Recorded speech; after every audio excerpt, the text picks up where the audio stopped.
I'm going to be changing it up a little bit this video. I'm going to be doing a quick Q&A because you guys have been leaving me so many good questions in the comment sections of all of my videos. So I did want to just go over those, but if by the end of me answering all those questions, you still have any burning questions, please, of course, leave them in the comment section below.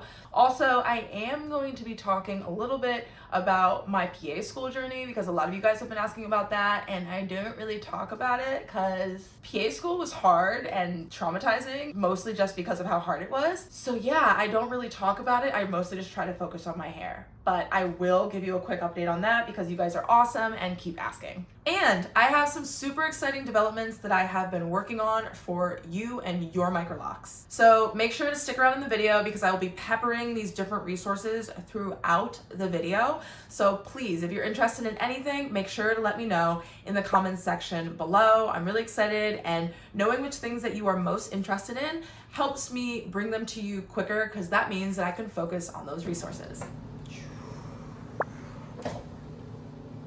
And now we have entered Q&A time. Hi, what's your lock count? I've been trying to find out. Can you put it in your description portion? I'm 4C and I just want to know and compare. I know hair is different, but I think it will help me to figure out how many I want. Thank you. So I have 668 Microlocs. Are you still a PA? I remember when you were in school and when you locked your hair. If you don't mind me asking, how long do your reties take nowadays, and was that hard to manage during PA school?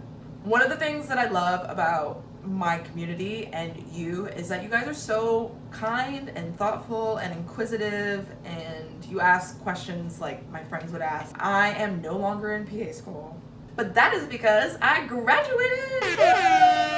So January of 2023, I graduated from physician assistant school, and then I took my exam February of 2023 and I passed with flying colors on my first try.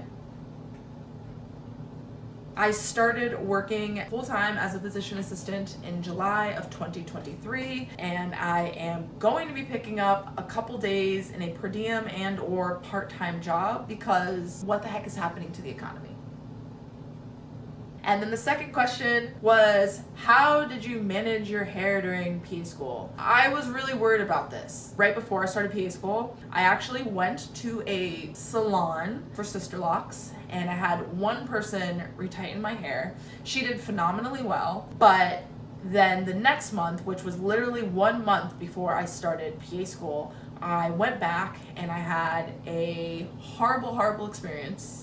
And I will be sharing my Sisterlock Horror Story at some point. I'm still mentally recovering from it, but I do have all of the video. I have all of the receipts. I even have a recording of what the salon owner put on her Instagram live, verbally calling me out and saying some crazy stuff. Yeah, at some point I'll put that out. If you're interested, let me know below. But my point just being, I was really worried about taking care of my own locks. I had this horrible experience at a Sisterlock salon and I knew that I was not going to be going back to that salon. And then I started PA school, and honestly, I didn't even know how I could take off 7 hours to get my hair retightened by somebody else.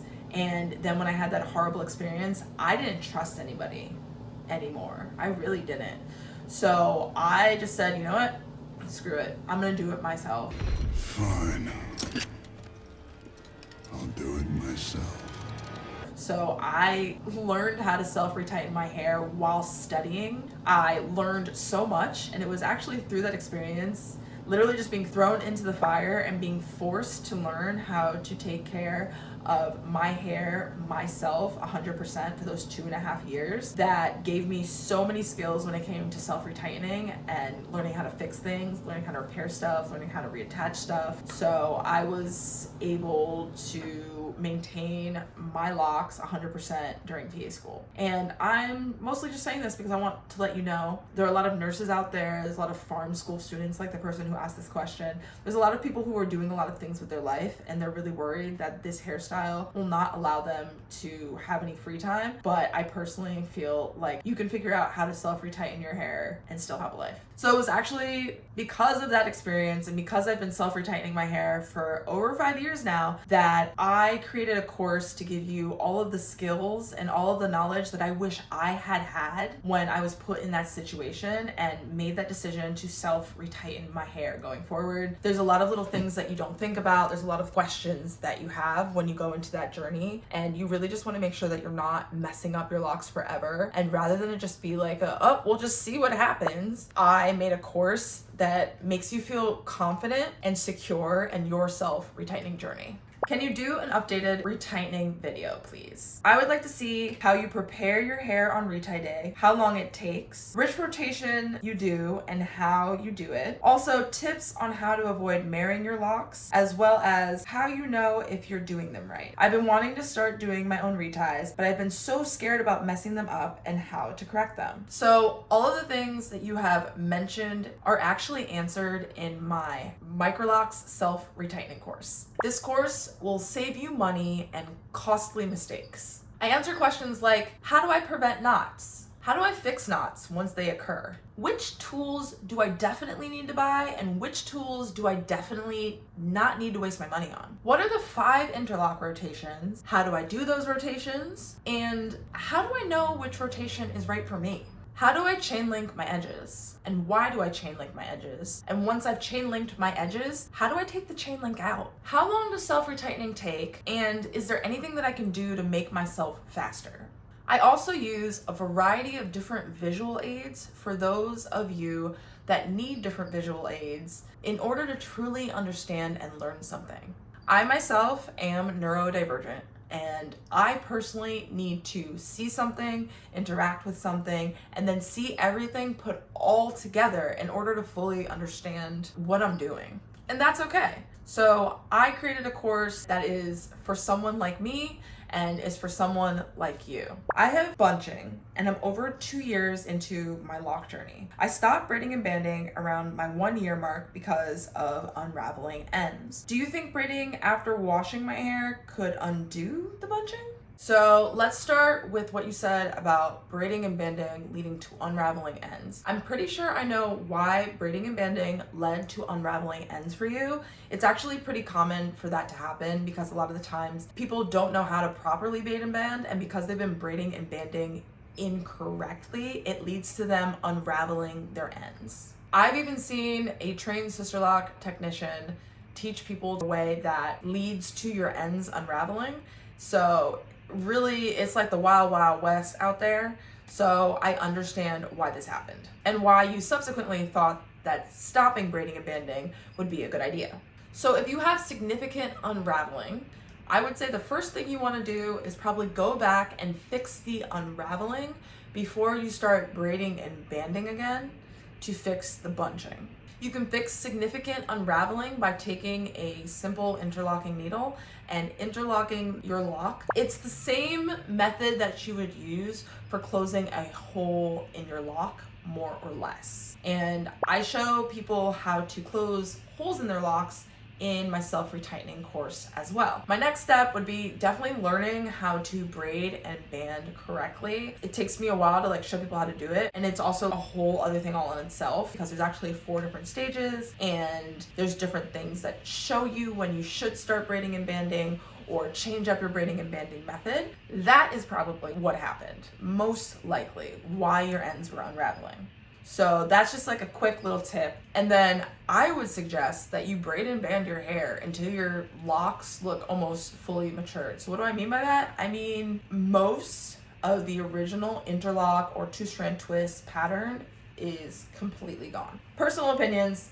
If you stopped earlier and you think your hair's fine, if you braided it until the end, or as long as I have, please let me know below. I'm sure we could have a whole Olympic argument in the comment section below about when you should or should not stop braiding and banding. You just watch my channel, so you know I braided and banded for 4 years. So anyone who has braided and banded longer than me, let me know. I doubt there's anyone out there that has, because I'm a little crazy and I wanted cylindrical locks. Did the overtone dye conditioner work for you? I remember you posted the video a while ago. Also, did you still find slippage in the front of your hairline? I love your hair color. Is it natural or dyed? Please share which dye you use. What did you use to color your hair safely? Also, how long did you wait to color after establishing your locks? So this is my natural hair color. If you were gonna buy it in a weave, it'd be like a 4/30.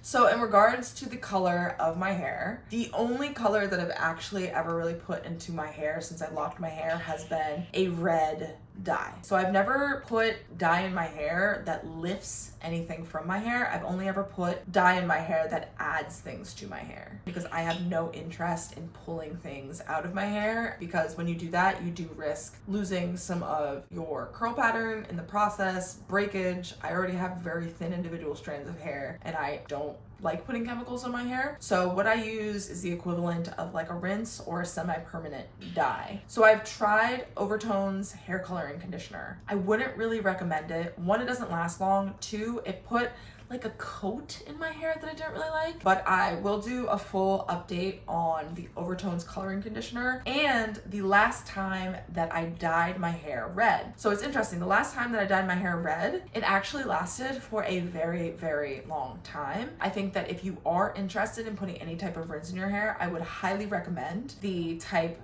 of hair color that I used, which was actually called Arctic Fox. I actually really like it. It was really good. It lasted really, really long. And at some point I will be putting a video up about my experience using that hair dye and how long it lasted and what it looked like in my hair. So you mentioned how often you do your reties, but has the speed of reties changed since you last updated us? So the speed at which you retighten your hair depends on a couple different things. One, how long have you been doing it yourself? Two, how many locks do you have? Three, what method are you even using to retighten or retwist your Microlocs? Four, how long have you gone since your last retightening? Because every day your hair grows out a little. So the longer you go, the longer you're retightening. It's really, really important to actually keep a regular schedule for your reties. Do not go too long between your reties. When I go the optimal amount of time, which is anywhere between 4 to 8 weeks for me, and I don't go any longer than like 6 to 8 weeks from my last retightening, my reties will take somewhere between 10 to 14 hours. If I go any longer than 8 weeks, it's gonna take much longer. I usually just do a little bit at a time over the course of 1 to 2 weeks, and I don't even really notice how long it took. You can speed up over time when it comes to doing your own locks. It's not going to be a drastic change. I'm not going to go from like being able to retighten my hair in 14 hours to retighten my hair in 6 hours. That's impractical, especially when I have over 600 locks. But you do eventually go faster because you do feel more comfortable with doing it and practicing, and you know what you should do and how to deal with problems once they arise. Have you done a chain linking video?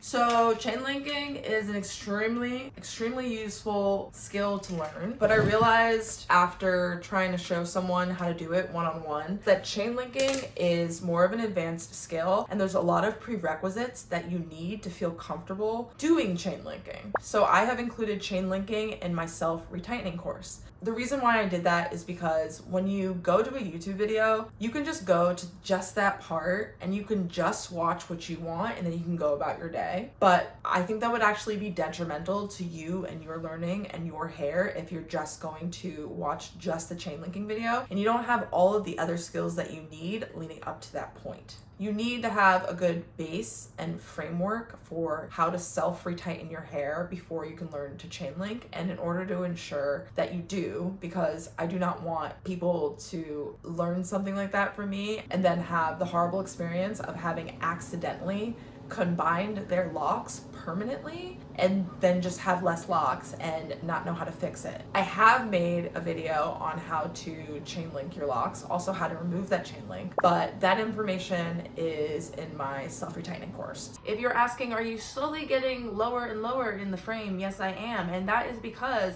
my chair is sinking, because we found this chair on the sidewalk, but it doesn't really work all the time, and that was probably what was thrown out in the first place. So, bye guys.